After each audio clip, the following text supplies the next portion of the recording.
When my dad ended up in Sligo, it was just him and one other Vietnamese guy. So obviously I think everywhere they went it was just double takes.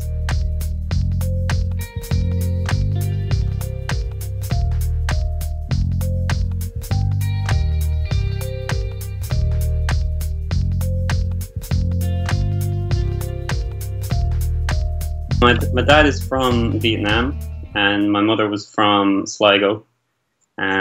So yeah, my dad came to Ireland in the late 70s. He was part of one of the first wave of Vietnamese refugees. I was always very proud of my Vietnamese heritage. I engaged with that as much as I could, but I do remember distinctly once somebody referring to me as not as being white, and I said, "Well, I am white. Well, what are you talking about?" And it didn't. It wasn't until years later I thought about it, and I thought it was certainly a kind of a me trying to fit in case. So it wasn't really until I was already into my 20s when I was able to fully come to terms and be comfortable with by saying I'm mixed race. I'm half white, I'm half Asian, I'm half Irish, I'm half Vietnamese.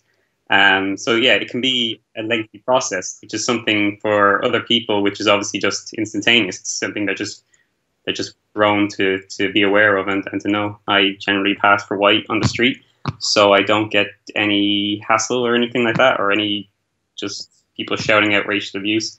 Now, I know a lot of people who are mixed, and some of which who are exactly the same as myself, half white, half Asian, who just happen genetically lean towards their Asian side, and they do. I think the idea of multiculturalism as being something that either works or doesn't work, it's not a binary thing. Multiculturalism is inevitable.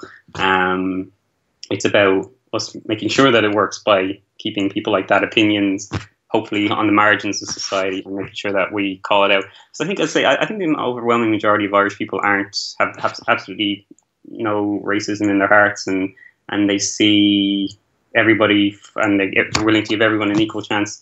I think what we need to do a little bit better is at pointing to people who are racist and saying, that's not an okay opinion to hold. There's no place for that in 2017 Ireland.